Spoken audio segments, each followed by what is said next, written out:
है everyone, welcome to my channel. तो जब भी किसी की चोट लग जाती है या फिर घाव हो जाता है तो उसको सुखाने के लिए या फिर उसको ठीक करने के लिए डॉक्टर उसे दवाएं देते हैं। तो आज की वीडियो में हम उन्हीं दवाओं के बारे में बात करने वाले हैं। दवाओं के बारे में जानने से पहले हम घाव के बारे में जान लेते हैं। देखिए, घाव दो तरह के होते हैं, एक होता है एक्यूट और एक होता है क्रोनिक। एक्यूट वुंड ऐसे वुंड होते हैं जो कि हाल फिलहाल में हुए हो या फिर उन्हें हम नए घाव भी कह सकते हैं।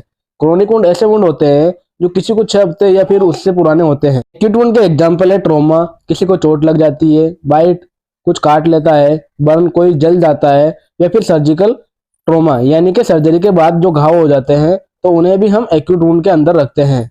जबकि क्रोनिक वुंड काफी पुराने होते हैं, उसके एग्जाम्पल है न्यूरोपैथिक वुंड, यानी कि यदि किसी की हाथ पैरों की नसें सही से काम नहीं करती है तो उसके हाथ पैरों में घाव हो जाते हैं, तो वो क्रोनिक वुंड के अंदर आते हैं। इसके अलावा डायबिटिक फुट यानी कि डायबिटीज के कारण जो हमारे पैरों में घाव हो सकते हैं वो भी क्रोनिक वुंड में आते हैं। इसके अलावा प्रेशर सोर, यानी कि यदि हमारे शरीर के किसी पर्टिकुलर एरिया में लगातार प्रेशर पड़ता है, जैसे कि बेड सोर, ऐसे मरीज जो लगातार बेड पर लेटे रहते हैं तो उनकी कमर पर घाव हो जाते हैं, तो वो प्रेशर सोर कहलाते हैं और ये भी क्रोनिक वुंड के अंदर आते हैं। अब हम इसके इलाज या फिर मैनेजमेंट के बारे में बात कर लेते हैं। तो पहले हम बात करते हैं एक्यूट वुंड की। देखिए, यदि यहाँ पर चोट लग जाती है तो हम यहाँ पर नॉर्मल ड्रेसिंग कर देते हैं और साथ में दर्द की दवाई भी दे देते हैं, और जिससे इन्फेक्शन ना हो तो इन्फेक्शन के लिए टेबलेट भी दे देते हैं। क्रोनिक वुंड में क्या करते हैं, देखिए यहाँ पर जो कोज होता है उसे ट्रीट करना होता है। तो ट्रीट द कोज यानी कि जो कारण है, जैसे कि किसी को डायबिटीज है तो डायबिटीज के कारण उसके पैर में घाव है, तो यहाँ पर हमें उसके डायबिटीज को ठीक करना होगा या फिर डायबिटीज को कंट्रोल करना होगा। और साथ ही साथ यहाँ पर हमें वुंड की केयर भी करनी होती है और कई बार हमें यहाँ पर सर्जरी भी करनी पड़ सकती है। यदि घाव मामूली सा होता है तो उस समय हमें टेबलेट की जरूरत नहीं होती है, हम उस पर ऑइंटमेंट या फिर क्रीम लगा सकते हैं। पर बड़े घाव को इन्फेक्शन से बचाने के लिए हमें एंटीबायोटिक मेडिसिन की जरूरत होती है। तो ऐसे में सबसे ज्यादा कौन सी एंटीबायोटिक यूज की जाती है उनके बारे में हम बात कर लेते हैं। ये वीडियो केवल आपकी नॉलेज के लिए है, इनमें से कोई भी दवा आपको खुद से इस्तेमाल नहीं करनी है, क्योंकि इसके जो डोज होती है वो आपके डॉक्टर आपकी कंडीशन देखकर डिसाइड करता है।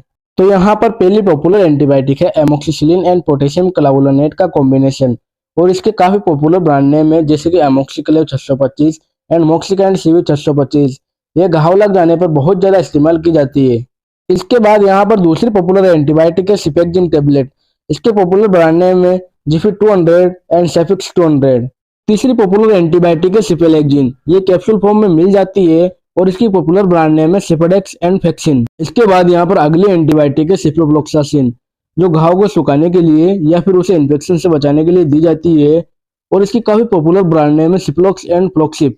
इसके बाद यहाँ पर है सिप्रोक्जिम टेबलेट, तो ये भी काफी ज्यादा इस्तेमाल की जाती है जब किसी को बहुत गहरा घाव होता है या फिर जो घाव होता है वो काफी बड़ा होता है, तो उस समय इस टेबलेट का इस्तेमाल किया जाता है। और इसके काफी पॉपुलर ब्रांड नेम है सिफोकाइन एंड सेप्टम, तो ये इन नाम से आसानी से मेडिकल स्टोर पर मिल जाती है। बात कर लेते हैं हम ऐसे टेबलेट के बारे में, यदि किसी के चोट लग जाती है और साथ में उसके वहां पर सूजन भी होती है या फिर किसी की सर्जरी हो जाती है, तो उसके बाद उसके घाव पर सूजन हो जाती है, तो उस समय कौन सी टेबलेट का यूज किया जाता है, तो इसके लिए ट्रिप्सिन कीमोट्रिप्सिन टेबलेट का इस्तेमाल किया जाता है, और इसके काफी पॉपुलर ब्रांड नेम है, जैसे कि कीमोसिप एंड कीमोरल फोर्ट, तो ये इसी नाम से मेडिकल पर मिल जाती है। तो ये सभी दवाएं ऐसी दवाएं हैं जो घाव को सुखाने के लिए या फिर घाव को इन्फेक्शन से बचाने के लिए दी जाती है।